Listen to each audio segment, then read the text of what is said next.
Conversations for Health, dedicated to engaging discussions with industry experts, exploring evidence-based cutting-edge research and practical tips. Our mission is to empower you with knowledge, debunk myths, and provide you with clinical insights. This podcast is provided as an educational resource for healthcare practitioners only. This podcast represents the views and opinions of the host and their guests and does not represent the views or opinions of Designs for Health, Inc. This podcast does not constitute medical advice. The statements contained in this podcast have not been evaluated by the Food and Drug Administration. Any products mentioned are not intended to diagnose, treat, cure, or prevent any disease. Now, let's embark on a journey towards optimal well-being, one conversation at a time. Here's your host, Evelyn Lambrecht. Welcome to Conversations for Health. I'm Evelyn Lambrecht, and I'm joined here today by Esther Blum, integrative dietitian and menopause expert. Esther, welcome to the show. Oh my gosh, Evelyn, so fun to do this again with you. How exciting. Yes. So, Esther, I interviewed you on my own podcast, Elevate Your Energy, back in 2014. I can't believe it's been that long. That was really fun. Oh my God. By 2030, there will be 1.2 billion women going through menopause, yet many, if not most, will be experiencing a combination of symptoms that disrupt their quality of life, including hot flashes, insomnia, brain fog, vaginal dryness, low libido, weight gain, and fatigue. What's worse, our conventional medical system is not offering women the support and treatment options necessary to feel better. And this is where you, as an integrative and functional medicine practitioner, come in. Esther Blum is an integrative dietitian, and for the past 27 years, she has helped thousands of women master menopause through nutrition, hormones, and self-advocacy. She's the best-selling author of See You Later, Ovulator, her newest book. Great title, Esther. Thank you. Cave Women Don't Get Fat, and Eat, Drink, and Be Gorgeous. She's known as Gwyneth Paltrow's menopause mentor and was voted best nutritionist by Manhattan Magazine. She has appeared on The Today Show, ABC, and Good Day New York. What a bio. Esther, you are so passionate about helping women during peri and postmenopause. Has that changed over the years as you've now entered perimenopause? Yeah, I get this question a lot. And I mean, when I went into functional medicine, I was a hospital dietitian for the first 5 years of my career. And during that time, I got trained in functional medicine. And once you know. And I was like, I got to get the hell out of here. So, but I always had a side hustle, private practice. And who were the first women that came in to see me? They either were autoimmune or struggling with autoimmune conditions or menopausal mamas. So even in my 20s, I had to start treating them then when I really was like very green out of the gate. But, you know, I've started with diet and lifestyle and supplements. And then as my knowledge of testing grew, then yes, of course, it's constantly evolving. The research is constantly evolving. When I first went into functional medicine, that's when that stupid Women's Health Initiative study was published. And I remember calling my mom and be like, you cannot be on hormones anymore. And, she was on the synthetic cocktail and took her off. And like, we were all terrified. And, we learned as we went. And since then, of course, for those of you who don't know, the Women's Health Initiative study was putting postmenopausal women who were 10 years out of menopause, who already had an increased risk for cardiovascular disease and hyperlipidemia. And they were put on synthetic estrogen derived from the urine of pregnant horses, which really is not physiologically compatible with a woman's body. And they also were not given any opposing progesterone or testosterone or DHEA. So it was a very poorly designed study. And the data was so poorly interpreted. I mean, the risk of increase in clots and heart disease and stroke was so minimal. It was not statistically significant. And that's what the media held on to and ran with it. And all of a sudden, women who were enjoying a better quality of life with some degree of hormone replenishment just had the rug pulled out from under them. So since then, the guidelines have been updated that, hormones are safe. It's very rare or unusual to be associated with risk of clots. Like a birth control pill has a way larger association with clots or excess alcohol intake than menopausal hormone replacement therapy. So we've really come a long way in our knowledge and wisdom. I also learned, and I don't know why I didn't realize this before, but that hormone replacement therapy is actually such a small fraction of what you would get in a birth control pill, which is very interesting. Yes, it's a fifth of the dose of birth control pill, and yet we cannot get testosterone even FDA approved for women, which again, it's a microdose, number one. Number two, testosterone is the predominant hormone in a woman's body until menopause. Okay, so tell me how this makes any sense of what is out there. It doesn't. I want to talk about those hormones in more detail, especially testosterone. But can you give a general overview of what's happening with our key hormones like DHEA, progesterone, estrogen, and testosterone, both in perimenopause and in postmenopause? Yeah. So perimenopause is really when you start to see those shifts where women come into my practice and say, wow, like the first half of my period is Jekyll and the second half is Hyde. And I don't know what's happening. I'm getting a real uptick in anxiety and insomnia. And like, I get these wicked crime scene periods now that like, I feel like I can't even leave my house. So what's happening under those circumstances is that progesterone starts to decline. And think about it, right? Not only are our ovaries starting to wind down the party because Mother Nature doesn't want us carrying babies, too late in life or by midlife. She wants to wind that party down. And we also naturally have more stress. We may have aging parents. We may have young children at home.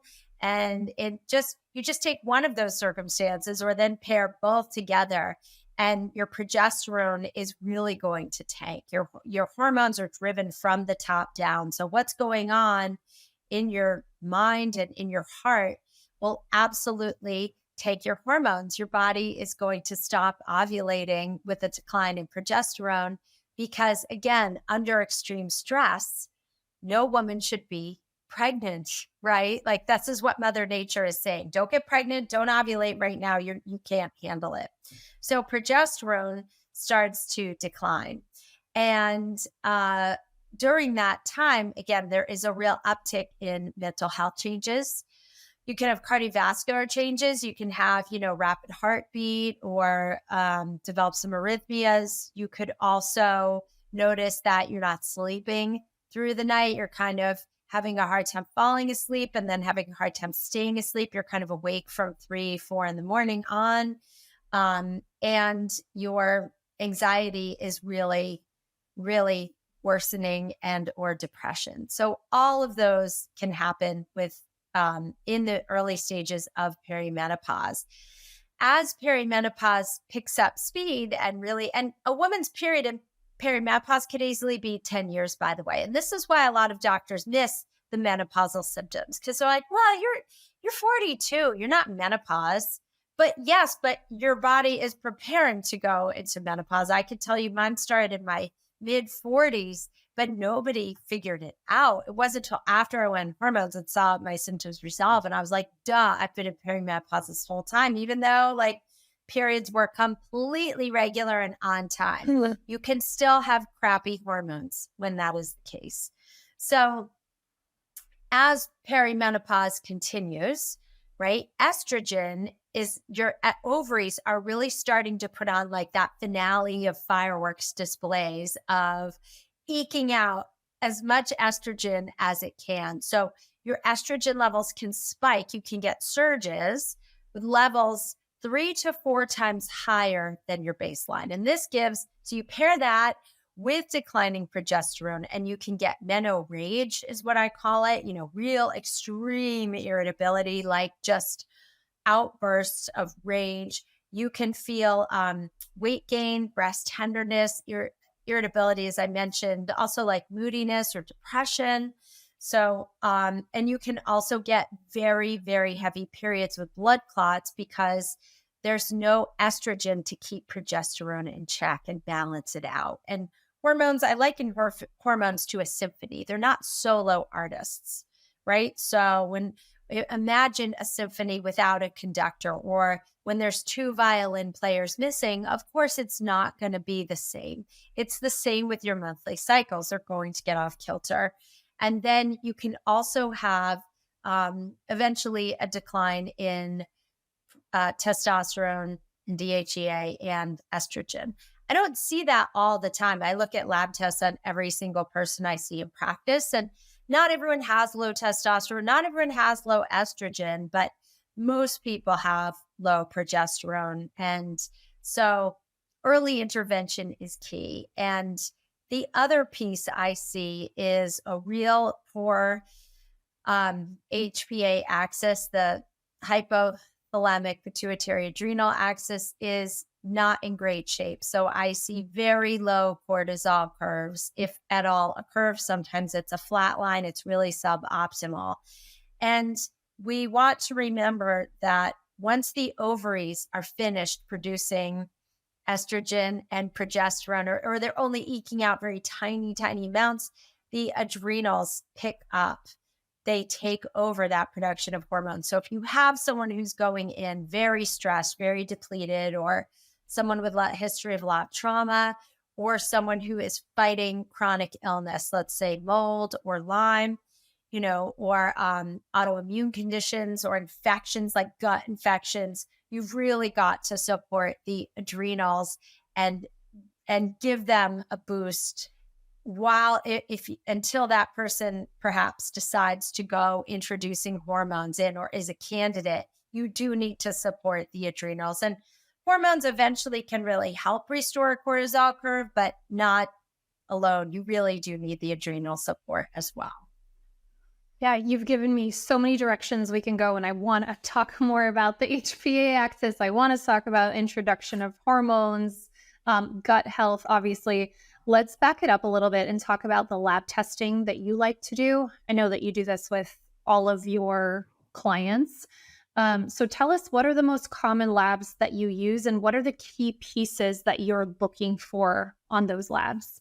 Yes. And if you're driving or you're walking, listening to this, don't worry. This is all in my book, See You Later, Ovulator. So no worries if you just want to absorb and let wash over you. So first test, I do 3 tests. The first is blood. And I am looking at really your risk of cardiovascular disease, which can dramatically increase in the absence or decline of hormones. So I'm looking at your insulin, your fasting blood sugars, your A1C. I am looking at your inflammatory markers, your C-reactive protein, your homocysteine, your lipoprotein(a). I am looking at a comprehensive thyroid test panel, including, T3, T4, reverse T3. I'm checking for your thyroid antibodies. I'm checking your TSH. I'm also looking at, of course, your triglycerides. I do look at cholesterol. Cholesterol alone isn't a risk factor, but if you're pairing it with someone who's got insulin resistance and high blood pressure, and, particle size of your cholesterol is an issue, then yes, then it can be absolutely a risk factor. And then, of course, I'll check vitamin D, magnesium, zinc, your folate, your B12. That's my starting point with blood work. And a lot of doctors will say, well, this isn't covered under insurance. You can absolutely appeal that with insurance, or a good doctor will say you do need these tests, because remember, in this country, Homer Simpson is the baseline for quote unquote normal labs, right? That's our prototype at this point, because obesity is so rampant. So you tell your doctor, I'm here to optimize myself and really save the healthcare system a lot more money and not be on drugs, not be prescribed drugs. Then I do 2 other tests. One is the Dutch test. I do a Dutch Complete. That's a dried urine test for comprehensive hormones. This collects urinary metabolites. So you give 5 urine samples over the course of about 15 hours. You start late afternoon, evening, overnight, and then an early morning sample upon arising and 2 hours after. And what that does is, because doctors will say, or patients will say, I collect my blood work for my hormones. Blood work is not as reliable a source as saliva and urinary metabolites, because they're not looking at how your hormones pass through your liver, how you're methylating them, how you're detoxing them, and phase 1 and phase 2 detox in the liver. And you're also not looking at cortisol curve. You can take an ACTH challenge to look at your cortisol levels, but that's only going to tell you what happened at 8 in the morning between 8 and 12. Like a Dutch test looks at a really comprehensive cortisol curve, and you want to see what's happening overnight. So that's why I really like that. And it also, the complete test adds on organic acid. So, that gives me, again, a real great window into your glutathione status, your B12, your folate, and also your dopamine and serotonin and melatonin. So it's a really comprehensive test. I really love it. And the other test is a GI map. And this enables me to see how well you're detoxing your hormones in the gut. It's going to look at your beta-glucuronidase, but then it's also going to tell me about the integrity of your microbiome. So do you have a leaky gut? Is gluten an issue? Are you carrying a lot of pathogens or dysbiosis or methanogens? Are you digesting and absorbing your food? Do you have enough HCl or pancreatic enzymes? Do you have H. pylori? So it's a really nice indicator as to what's happening. And these tests are dismissed regularly by the medical establishment. But doctors, it's interesting because before they should dismiss, they should see how they're solving their patients' problems, putting them on Prilosec and never getting to the root cause of why they're having heartburn to begin with. Never getting the root cause of healing that, knowing that people on Prilosec are going to destroy their bones and their nutrient absorption. So I like to look at the root of the root. I like to look under the hood. I like to get really good results for people and get them feeling better and give them the opportunity to get off their proton pump inhibitors. And when you're looking at all of these tests in conjunction, many of the symptoms of perimenopause and postmenopause can also be contributed to other conditions, right? So are you going to start them on hormones? Are you going to start with the gut? Are you going to start with adrenal support? Where are you looking to prioritize? I prioritize gut and adrenal support because I have women who've come to me with hot flashes.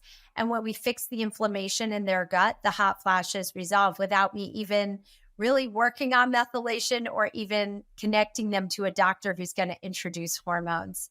So I always start with the gut, and I also add adrenal support because oftentimes I have to first replenish and replete very minimal to low levels, really depleted levels of beneficial bacteria. So I have to spend like 3-4 months just getting those up. And then I can do a good kill off phase where I'll kill off H. pylori, I'll kill off the dysbiosis, and then replenish hydrochloric acid. So it creates kind of this firewall, this very hostile environment for overgrowth to happen again. During that time, if someone's depleted and their cortisol curve's very low, and then you put them on a kill-off phase, they're going to be so exhausted and tired. So I support the adrenals whenever needed, only if needed. If someone's got strong adrenals, I don't. But most people do need some adrenal support so their body can heal itself and use the extra bandwidth it takes to eradicate these pesky bugs that are really inflammatory and have biofilms and all of that. Do you find that most of the reports that you look at do have a flat cortisol curve, or is it like an inverted curve? And then depending on what you see, what are the research-backed supplements that you introduce or lifestyle strategies, or both? There is everyone's cortisol curve is really different. I can say in menopause, I do notice like a much less robust cortisol curve. What I notice the most is that 3 p.m. crash, which also gives me a window into your thyroid function too. Like your thyroid function may be suboptimal in those circumstances, which is another great reason to support adrenal function, by the way, because you will inadvertently help support your thyroid as well. So first and foremost, lifestyle. You can never out supplement your lifestyle. A lot of people have a poor cortisol curve or it's spiking at night. And I'm like, what are you doing at bedtime? Well, they're on the iPad. It's a little threesome, right? They're in bed with the husband and the iPad, maybe, or maybe the phone is there too. And it's like the screens are detrimental. I'm like, please delete your social media apps and doom scrolling from your phone. Just only do it on your computer during the day. Put your phone in sleep mode at night. Like I've gotten really religious about my sleep hygiene because when I get naughty and when I'm sitting there scrolling, I don't sleep that night. But a lot of people too, you're not producing melatonin under those circumstances. And no one wants to read about the news. And there's so much depressing, overwhelming things that we can ingest and then trying going to sleep. That doesn't work. So first and foremost, the screens, ixnay on the screens. Then of course, meditation, getting those alpha waves going. And people say, I can't meditate or like, I don't need it. That's too woo woo. I'm like, dude, all meditation is bringing attention back to your breath. Or my favorite thing to do is like, imagine how big I want to go in my life, like the pie in the sky dreams. I make sure I work on those every morning and every night because that is a really big foundation for my success and creativity. And then, of course, I like to have people have protein by day and carbs at night. And I like people to have at least 40 grams of carbs with dinner, with protein, and of course, with fibrous veggies, but with dinner, because that slight uptick you're going to get in blood glucose. And I'm talking like sweet potatoes, beans, lentils, lower glycemic carbs, or white potatoes that have been cooked and cooled, or white rice, which is a bit higher glycemic. But when you have those higher carb intake at night, that bump in insulin is going to tamp down the cortisol response. So that helps too, because I get a lot of women coming to me who've been on keto or super low carb, and they're terrified of carbs. They think it's going to make them fat, but yet they're not sleeping all night. I'm like, that's going to make you way more fat than having some carbs with your dinner.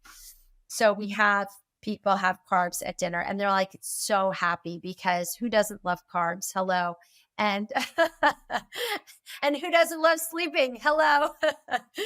So that's really helpful. Supplement wise, what do I do? First of all, magnesium, because that's a great methylator. I love magglycinate for anxiety, or if you're really constipated, magnesium citrate is great. I do love adrenal support. Holy basil, ashwagandha, number one. I mean, ashwagandha is so great for adrenal support. I believe I mentioned holy basil. I'm not sure. Rhodiola. You did, yeah. Also valerian, kava, passion flower, just the calming, nourishing herbs that, you can even steeping 3 bags of chamomile tea or a good sleepy time tea is like a natural Xanax. And if you're waking up in the middle of the night, topical magnesium in the insides of your elbows or behind your knees is another really, really great way to just fall asleep, fall back to sleep if you find like your mind is racing. But I'm always like, don't rely only on pills and supplements. Like, do the deep breathing if you wake up in the middle of the night. If you can break that cycle and remind yourself, like, this is not actually the time. I always say, Esther, no one solved the world's problems at 3 o'clock in the morning. Go to sleep. And like, you'll deal with this at 6 a.m. But right now, it's your time to sleep, and then I'll come back out.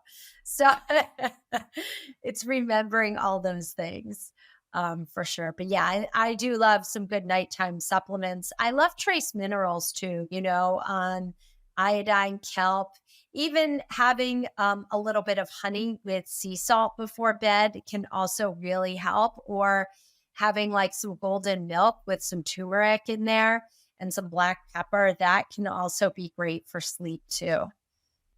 I want to go back to what you said about carbs. I know that you're a big fan of protein as well, and I just would love for you to expand more on some of the eating guidelines that you give to your clients. And also with carbs, are you looking for, like, say, their carb tolerance? I think I've heard you talk about using CGMs or continuous glucose monitors with people. Yes, absolutely. So, one of the biggest meno myths, I think, is that women can't have carbs. And we actually really work on increasing women's carbs.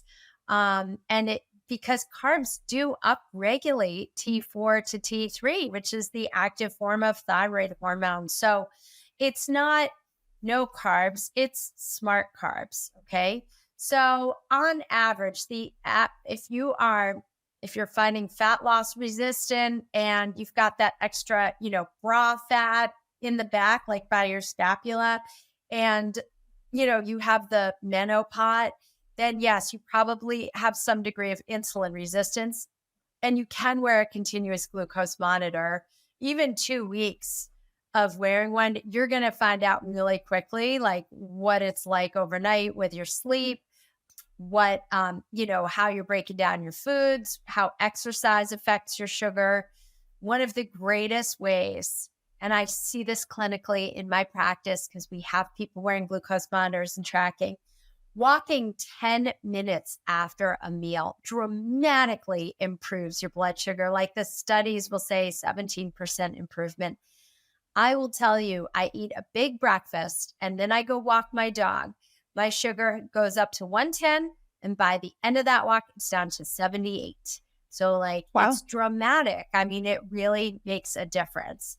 So that's important. But yes, so for the average woman, 100 grams of carbs is a nice way to optimize your blood sugar control, paired with protein that is higher. So if your carbs are around 110, your protein, you can aim for 120, 130.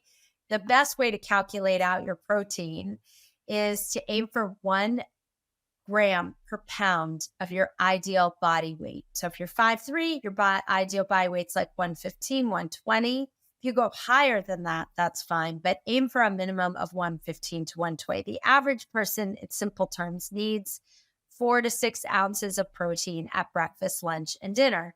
And the research has shown that to create an anabolic effect of your food, you have to have protein distributed evenly throughout the day. And the minimum threshold is about 30 grams, 40 grams, 50 grams, but at least 30 grams. In other words, if a woman is eating 2 ounces of protein for breakfast, where I often see 1 ounce of protein for breakfast, right? People have 1 egg on a piece of toast. I'm like, I could floss my teeth with that for a snack. That's not enough protein. So you want to have, 4 ounces of protein. I'm like, get a protein shake with 2 scoops of protein, or have 2 eggs and 2 to 3 slices of turkey, or have, a cup and a half of cottage cheese.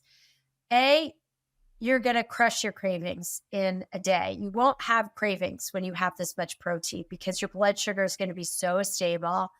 B, appetite control. A high protein meal sustains your blood sugar for 4 to 6 hours after you eat it. So if you find that you are snacking between meals, you're not eating enough protein. Because when you eat enough protein, you're going to have satiety for hours and hours after.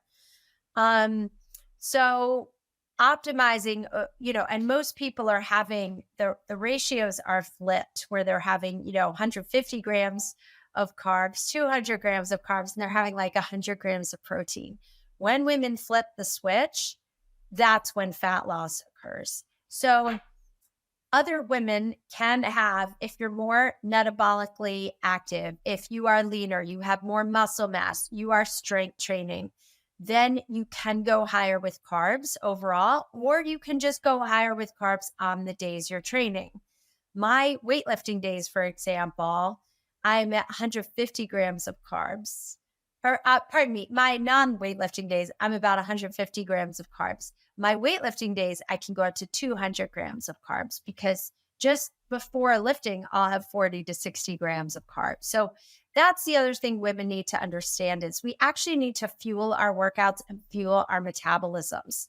We're not losing weight. I see far more weight loss resistance from undereating than I do from overeating. Most women are eating 1,200 calories a day, which is basically your baseline just for breathing and sleeping. Like your body does need more. So, and if you gain weight eating more, then you need to get more active. Then you're probably sitting all day and need to eat more. So Great reminders about the carbs and protein. I want to talk about gut health a little bit before we dive into the hormones and hormone replacement. Can you tell us more about the estrobolome and the role of calcium D-glucarate? So your estrobolome is a subset of your microbiome that the sole job of the estrobolome of the bacteria are to metabolize and detox estrogen in the gut. So if you have an elevated beta glucuronidase, it will probably track, it's either inevitably going to track with you having inflammation, some dysbiosis, some leaky gut, or just very poor estrogen detox. Often women with high beta glucuronidase also have very poor phase 1 and phase 2 detox in the liver on the Dutch test. So the way to treat it is really simple and straightforward. And most women are so relieved when you get rid of that meno bloat, when you get them pooping every day, when you get them just not feeling distended and having reflux is, you want to kill off any overgrowth that may be interfering with your digestion. For example, H. pylori shuts off the production of hydrochloric acid. It does this very intentionally because it can't thrive in an acidic environment. It needs an alkaline environment to get to grow and proliferate. So you want to remove, any bacterial overgrowth, be it H. pylori or dysbiosis. And then you want to also clean up that leaky gut. And so we often will clean out gluten. A lot of people with a leaky gut often are not tolerating gluten and or dairy and some of the other food sensitivities that we commonly see. We get rid of the offending bacteria. We heal up and seal up that beautiful gut wall and repopulate with good bacteria and then eventually digestive enzymes with hydrochloric acid. And so that, and also from a dietary perspective, eating fiber, getting in a couple tablespoons of ground flaxseed, making a flax pudding, or just adding fiber supplements to a smoothie or some water. And of course, eating cruciferous vegetables. All of these are sponges that really help support estrogen detox. And then, Brocoprotect is one of my go-tos for also supporting that gorgeous phase 1, phase 2 detox in the liver. So the gut can be eliminated through the gut eventually. So all of those are good go-tos. With calcium D-glucarate and DIM, I look at where the wheels are coming off the bus. Not everyone needs those nutrients to detox estrogen. It really depends on if it's a sulfation issue versus a glucuronidation issue. So I'm very specific how I use calcium D-glucarate. I use it less frequently than sulforaphane and or DIM, believe it or not, but it really depends on the person. Sometimes if there's an elevated beta glucuronidase, sometimes it indicates that person's indicated for calcium D-glucarate. Sometimes people get DIM and calcium D-glucarate. It really depends. And if a woman is having, estrogen deficiency symptoms and she's having vaginal dryness, like DIM would not be the way to go because you will worsen her symptoms in those circumstances. I want to go back to what you said about the cruciferous veggies and flax seeds, for example, just to make it really practical for practitioners to be able to share tips with their patients and clients. What are, how many servings a week, for example? Oh, Ideally every day. And, I remember when I did my functional medicine training, there was like this wave of fear around cruciferous vegetables that everyone was going to destroy their thyroids if they ate too much broccoli and cauliflower. And I was like, you'd have to eat wheelbarrows of that to really have the effect. That's why I supplement in addition, because often it's hard for people to get it. You can say it as a practitioner, right? You could say, eat the cruciferous vegetables, eat the artichokes and the kale and the broccoli and the cauliflower and the radishes and all of those wonderful veggies. But the reality is, what does compliance look like? What happens when there's a mom who's driving her kids to soccer practice at night and then going to see or take care of her ailing parents on the weekend? Is she sitting home making ginormous servings of steamed broccoli? She may not be. She may not be eating them more than a few times a week. I always say, keep it frozen. Buy frozen broccoli. Often frozen veggies are picked and frozen versus ones on the grocery shelves, which are picked, warehoused for maybe a month, then shipped, then sitting on the stores of the aisles of the grocery store, and then brought home where they're cooked a week later. So they may not have the same nutrient profile. And so I'm like, if you are on the fly and you don't have time to make all of these things, then, keep them frozen and at the ready for when you can. And I also love soups, throwing in, just steaming a whole pot of veggies and pureeing them in a soup with some olive oil, a little salt, throwing them in a Vitamix. I love mashed cauliflower. It makes like a great bechamel sauce, believe it or not, where instead of like all the butter and flour and cream, you're just steaming broccoli with chicken broth. I steam like cauliflower with a head of chicken broth. And then I'll throw it in the Vitamix with like a quarter cup of olive oil and a teaspoon of salt. And I coat it as a sauce for other veggies. So it's just such an easy way to get it. It's delicious. Sounds really good. I'll have to try that.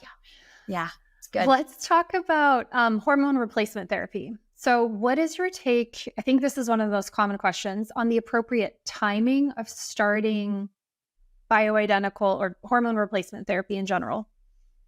The minute you are having symptoms, you should get your hormones checked. The minute you think that your body's off, it's off. There is no woman who comes to me whose symptoms don't track with things being off. Most women are truly intuitive about their bodies. We know, when the wind blows sideways, we know when our cycles are off and you're like, wow, I was extra irritable that cycle. Wow, my sleep really stunk. Wow, I'm getting just really heavy periods, or my periods are getting irregular. Start to get checked, or they're coming closer together, not farther apart, which is like the worst case scenario. We don't want that. So get your levels checked. Often what I see the most, I tend to see women more late perimenopause / menopause, but some women do come to me wanting to optimize and say, help me go into this, like armed and dangerously curved. So I'm like, okay, got you. So progesterone, even cycling progesterone the last 2 weeks of your cycle is unbelievably safe. And people are terrified of hormones. Let me tell you, hormones are FDA approved. You can get a bottle of progesterone for under $4 a month. So imagine, instead of taking like all these sleep pills and antidepressants and anti-anxiety medications, you may not have a true mental health issue. You may just have a cost-effective remedy that within arm's reach at your local pharmacy, and you can take it the last 2 weeks of your cycle. It's incredibly safe. It's incredibly gentle. A starting dose is usually about 100 milligrams. But yeah, so progesterone it's a fantastic way to start bringing in hormones. If you're a candidate, again, oral DHEA is another great supplement to start. And then you do need to keep testing as your symptoms change and as your periods change. You can recheck your hormones every couple months, every 6 months, and just see where you're at. And you'll know when it's time to start bringing in testosterone and bringing in estrogen. And you may feel, some women don't have A symptoms, but most of us feel more tired. We feel more brain foggy, more forgetful, cognitive changes, mood changes, sleep changes, hot flashes, a vaginal dryness, changes in libido. All of those are really key. The other thing I really would be remiss if I didn't mention is vaginal estrogen. The Framingham Nurses study looked at women and using vaginal estrogen for 18 years. There was zero increase in serum levels of estrogen. Again, it's a microdose. It stays localized in the vaginal canal. I do have cancer survivors in my practice who are using vaginal estrogen as per their oncologist because it's a quality of life issue. It's very, very safe. And you also want to use it on the clitoris and urethra to prevent atrophy and UTIs. So that's huge because that's another very big sign of menopause are UTIs. So we want to make sure that, when you're older and God forbid, you're dehydrated, you're in a nursing home, you're in diapers, like you offset the risk of all of that. And pelvic floor prolapse and vaginal bladder prolapse, you offset all that risk. And you can also give hormones like DHEA or testosterone vaginally. DHEA works if you don't want estrogen. That will also maintain the structure and integrity of the vaginal walls, and testosterone in there can help improve libido. Yeah, I have a question. Since you're a dietitian, which of these hormones are you recommending? And I know we have people listening all across the spectrum of, prescribing abilities. What are you recommending versus what you are referring out to a doctor who can prescribe hormones from all of these? Yes. So to be clear, I have zero prescription privileges. So I will go through the testing. I will prescribe diet and I will prescribe supplements and lifestyle. And I have a strength coach on my team who she customizes workouts. She does meditation. We have a lot of support.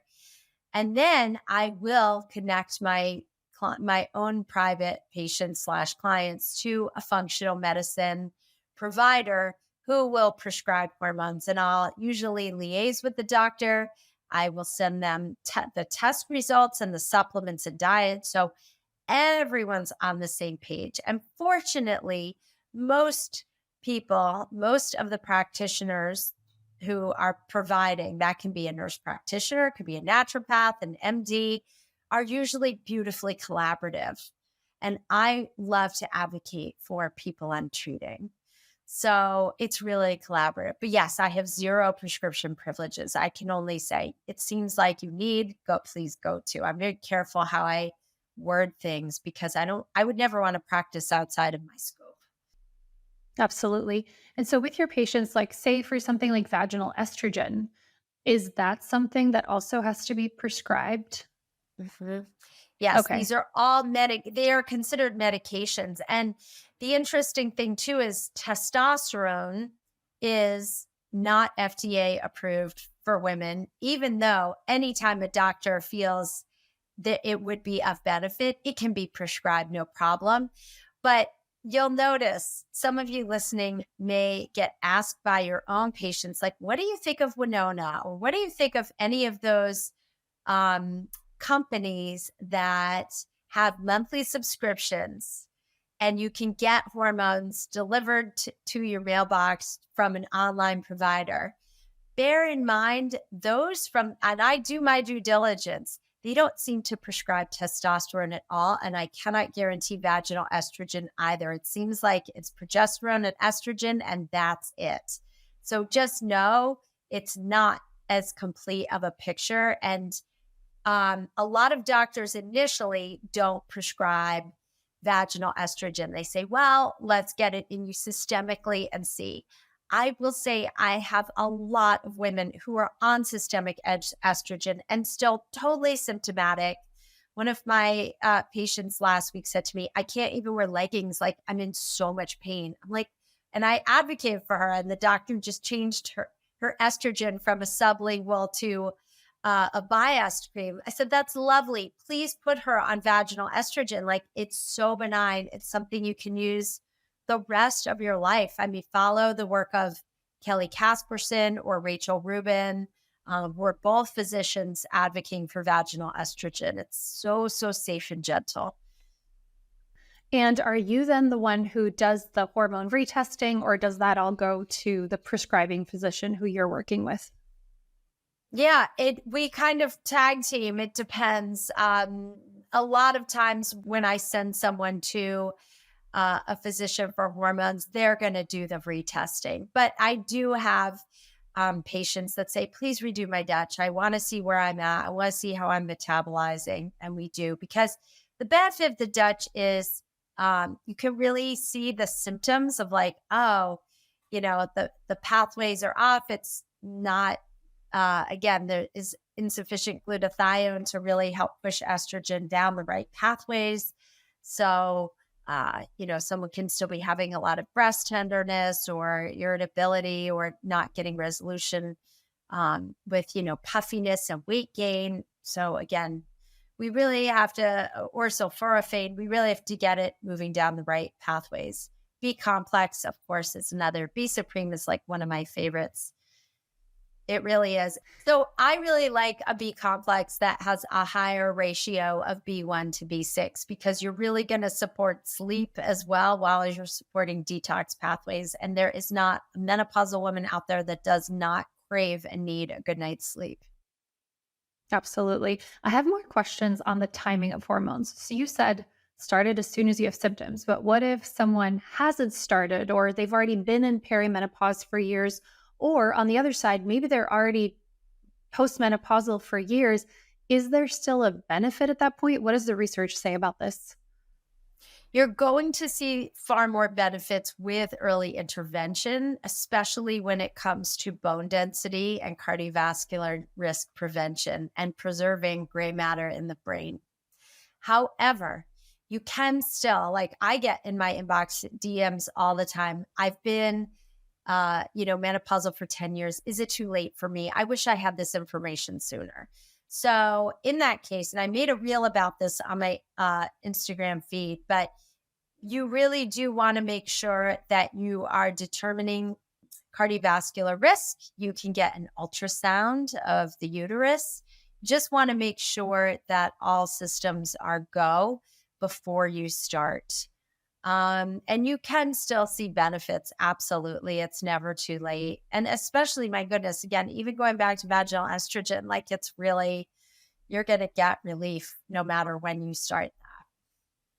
Yeah, thank you for sharing that. And I know that in your book, you have a lot of research listed as well in the back, which can be very helpful if people want to dive deeper. Yeah, there's about 100 studies back there, and many physicians generously shared those, some of those with me, and then others I just found reading and doing research, because every time I get questions, if I don't know the answer, I'm like, let me go read the research. And so it's there. And that's the crazy thing is, hormones are FDA approved. There is solid research to support, and yet it's still not being taught enough in medical schools. About 50 to 60% of medical schools have menopause education on the curriculum, but it's minimum at best. And I always say, like, how do you have a practice full of women coming to you and you dismiss or pat them on the back or put them on the pill or the IUD, and you don't have better solutions for them? I'm like, and especially the worst is when I hear the doctors themselves are suffering and have literally said things to my patients like, well, I just take Benadryl shots at night. I mean, what kind of life is that? There is a better life. Yeah, there is a better life. So it's like, it doesn't have to be that way. And I think that's why I wrote the book, really, is to teach women how to advocate in the doctor's office, and also to teach that the change is going to begin with us. We can sit and wait until the curriculum changes, or we can just, leapfrog over it and just say, I'm going to ask for it. I'm going to say, I've done the research. I know the benefits. I'm happy to show you the studies. Give them my book, of course, if you like, and say, let me try it for 3 months. Let me try it. What's the downside? The downside is I feel better and you don't have to hear me crabbing in your office every, couple months with no solutions. That's option one. Option two is you call the closest compounding pharmacy in your state that you can find, and you speak to the pharmacist and you say, what doctors are running hormone prescriptions through your pharmacy? You're going to get a nice list of at least a couple of doctors that you can check out. We're functional prescribers who work with hormones and are hormone literate. Or you can go to ifm.org. That's the Institute for Functional Medicine.org, and do your due diligence. Go to those doctors' websites, see if they prescribe bioidentical hormones and are hormone literate. What you don't want when you go for hormones are pellets. Oh, yes. I wanted to ask about that. Why do you not like pellets? Pellets will jack your hormones up to 3 to 4 times of what the baseline should be. Remember, in menopause, you don't need the hormones of a 20-year-old. You also don't need the libido of a 20-year-old. Some people may enjoy it. For a lot of people, it's seriously uncomfortable, no joke. And the other problem is a lot of women get very ragey. They gain weight. They lose hair on their heads and start growing it from their chin. So there's absolutely no ability to control the release of those hormones once they are inserted subcutaneously, and then you're stuck for 4 to 6 months, and you have zero control over that. You just have to wait. Versus a bioidentical, the delivery system, especially if it's topical, if you're using a biased cream or a progesterone cream or a patch, right? Or a testosterone cream, you can titrate those doses the next day or the next application. Or a troche, right? Hormones will come in troches, which are dissolvable lozenges. The benefit to that is they bypass the liver. Same with transdermal delivery, bypass the liver. So if you're a poor methylator, it's easier for your body to absorb, but they're safe, they're gentle, and pellets it's like going from driving a Kia to a Maserati. Your body doesn't need that level of increase in hormones, especially imagine you've been out of the cycling business for like 2 years, and all of a sudden you're on this massive high dose of hormones. It's a complete shock to the system. Interesting. Thank you for sharing that. I want to go back to some of the things that you shared that patients can do. And I think for practitioners listening, I think it's so beneficial to think about if, you want to work with more peri and postmenopausal women, to seek out providers who can prescribe and establish relationships with them, so they can handle that hormone prescription part. You can handle the lifestyle and the diet and supplements and all those other parts. This also leads me to something that I've been thinking about, especially recently. And I just had this conversation yesterday in a doctor's office. How can the average person afford this, right? Especially if, and actually, I want to back up for a second. I didn't even ask you, when somebody starts hormones, do you just stay on them forever? Do you take them for a period of time? And then when symptoms get better, do you cycle off and switch to supplements? What is your take on that? Yes.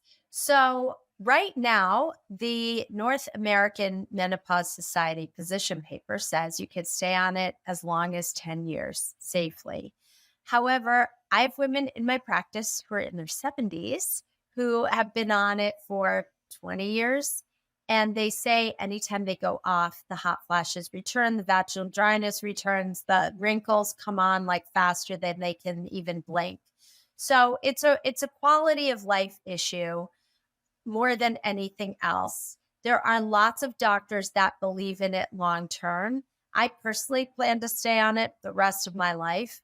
But it's really, there isn't enough research out there yet to say one way or the other, but the benefits really do seem to outweigh the risks for sure. Thank you for sharing that. Yeah. Hopefully we'll get more longitudinal studies in due time. So going back to the accessibility, not everyone has access to functional medicine physicians. And even if they're seeing another type of practitioner to then do the hormone testing and the hormone replacement, obviously we know that something needs to change systemically, especially if people are, limited to their insurance system and their doctor won't give it to them or doesn't know about it or doesn't feel that it's safe. I was just wondering what your thoughts are on that. Yes. So, shameless self-promotion. I am going to be creating an essential guide to hormones that I'm going to make available for $27, which I believe is very affordable. And it's going to list all the hormones you can ask for, all the ingredients in the FDA approved products, and make it really simple for you to say to your doctor, these are all FDA approved. Please pick one from each category of what, right now, testosterone is not FDA approved. That you do have to get from a compounding pharmacy. But to answer your question, the reality is that as much as I'm painting a very perfect picture of an ideal scenario of a woman get treated through menopause, there are plenty of women who go on hormones without any testing at all. And I know this because some of them are my best friends, my, people who follow me on Instagram, will write to me and say, a lot of doctors will say, the ones who are more hormone literate or understand will just say, hey, yeah, you're in menopause. You're getting your period once or twice a year, basically. You're so late in the game. Let's just put you on estrogen and progesterone and see how you do. And they're not really testing. They're not necessarily following up, or they'll get a blood test. And those women do fine too. So there's more than one way to skin a cat, right? There's the perfect way, and then there's the reality Barbie, right? So it's okay. It doesn't have to be perfect. And down the line, I would say testosterone, vaginal estrogen, those are all important things to add in and consider for sure. Not all women have symptoms of vaginal dryness and atrophy, but if you do and you're on the patch and not seeing results, add it in for sure. So yes, the reality is I would much rather see, it's kind of like the pastured meat versus non-organic supermarket meat. At the end of the day, if you're getting protein in, that's my main concern. It's the same for hormones, right? Don't let perfect be the enemy of done, right? Eat your cruciferous vegetables, eat your fiber, get your greens, really minimize or cut out alcohol, minimize caffeine, hydrate yourself, strength train, eat protein by day, carbs by night, manage your stress, do a little deep breathing before bed, and then bring in hormones. And it's really that simple. We tend to overcomplicate things. Yes, my testing is couture, but off the rack, we buy our clothes at Marshall's and we buy our clothes at Saks, right? You can have both scenarios and still work at all income levels, because we do need to make this accessible for women at all income levels. Every woman deserves exquisite menopause care. Every woman deserves access to hormones if that's what she wants for her body. So it can be as simple as saying to your doctor, even if your doctor's not hormone literate, saying, please let me try this for 3 months. I've done the research. Let me try it. I'll sign an NDA. I won't sue you. I will take personal responsibility if I don't feel well on this. Right? But we've got to do it. We've got to do it. Got to start somewhere. You brought up alcohol and caffeine, which I definitely wanted to touch on. So before we wrap up, why are they so much more problematic during this stage of life? Yeah. Well, so about 32% of women develop non-alcoholic fatty liver disease with the decline in estrogen, believe it or not. So already you're making it much harder for your liver to detox alcohol and caffeine as well. We also have been living on this planet longer. We've had exposures to pesticides, chemicals, toxins, air, mold, whatever's flying around. And your liver's tired. And then stress also helps your liver take a beating. So we really want to lighten the load that the liver has to do.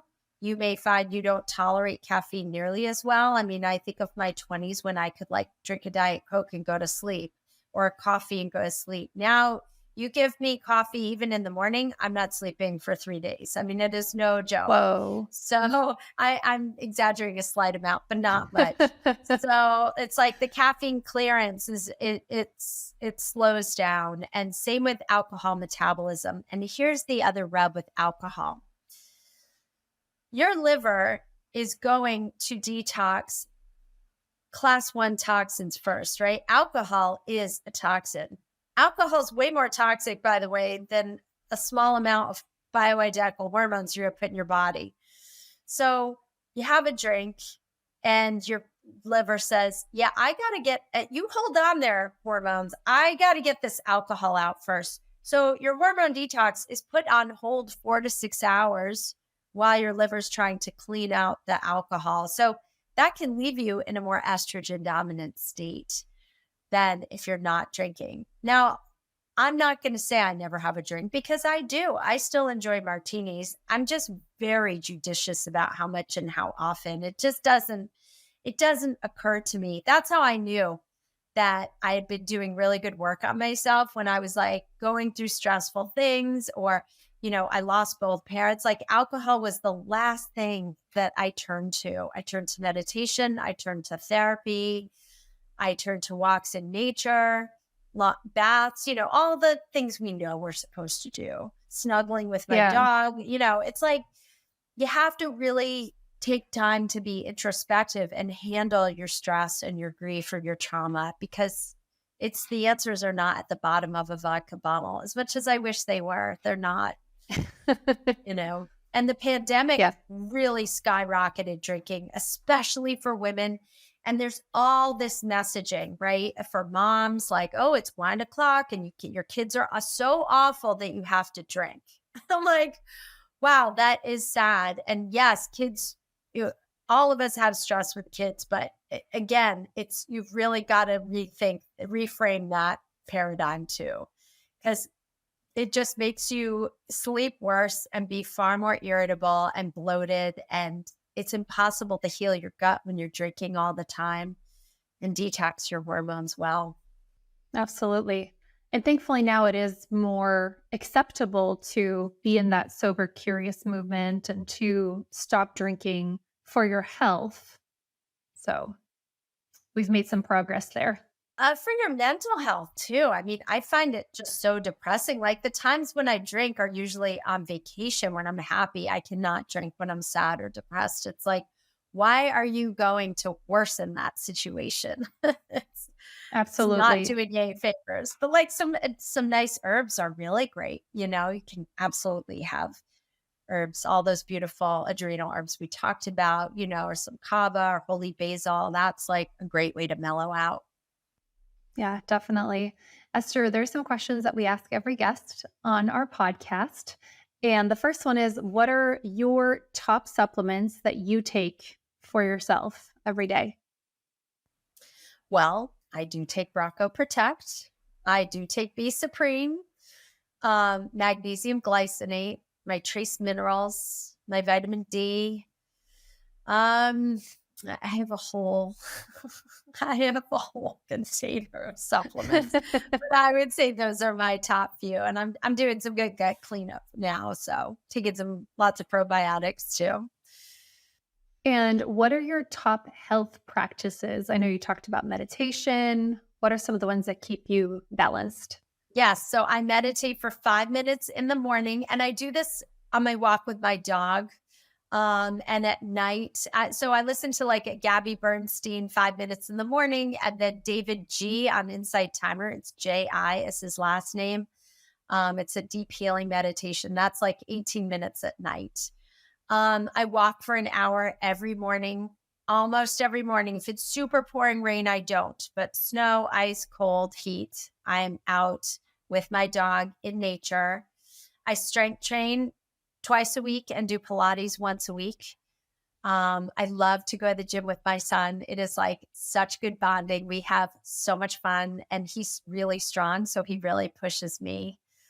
And then I also talk a lot on the phone to my friends. That is like my medicine. I go on dates with my husband once or twice a week.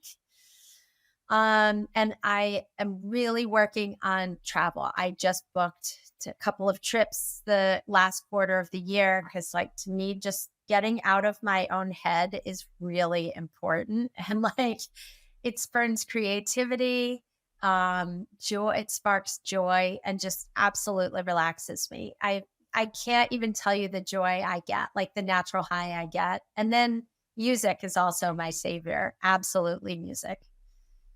Yeah, definitely. And then the final question is, what is something you've changed your mind about through all of your years in practice?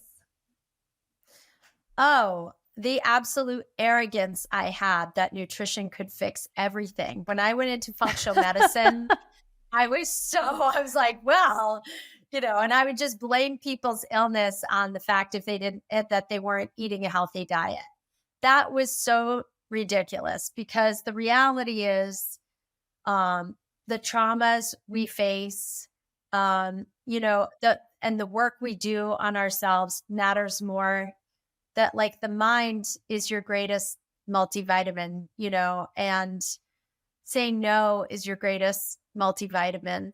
I was watching the documentary Heal, that Heal documentary. I think it's on Netflix, and they went through all the modalities of medicine. I believe there's 10 or 11 main healing modalities. And the top two was the mind. That's where Joe Dispenza talked about healing his fractured vertebrae and was told he was never walk again. And he started meditating, seconds at a time, minutes at a time, hours at a time. And, like, of course he walks and is fully functional. So, it's really doing the deep work. Very few people are doing the deep work they need to heal intergenerational trauma or personal trauma. And if we don't, we are just repeating the cycle again and again, and we will stay sick. I mean, people develop autoimmune conditions and chronic illness because they're not handling personal grief, processing personal feelings, relationships with parents or loved ones. So that, to me, is greater than any diet you can and any supplement you can take, is the inner work. Yeah, thank you for sharing that. And thank you so much, Esther. This has really been a pleasure. I really appreciate your time and your expertise. And where can people find more about you? Yeah, so I have a gift for everyone. You can download my Happy Hormone Cocktail for free. Please go to estherblum.com/cocktail. Of course, we have to have cocktails here. And then Instagram, I'm at Gorgeous Esther. Awesome. Thank you for tuning in to Conversations for Health today. Check out the show notes for resources from this episode. We also have the full transcript of every show on our website, podcast.designsforhealth.com. Please share this podcast with your colleagues, follow, rate, leave a review wherever you listen, and thank you for designing a well world with us. This is Conversations for Health with Evelyn Lambrecht, dedicated to engaging discussions with industry experts, exploring evidence-based cutting-edge research and practical tips.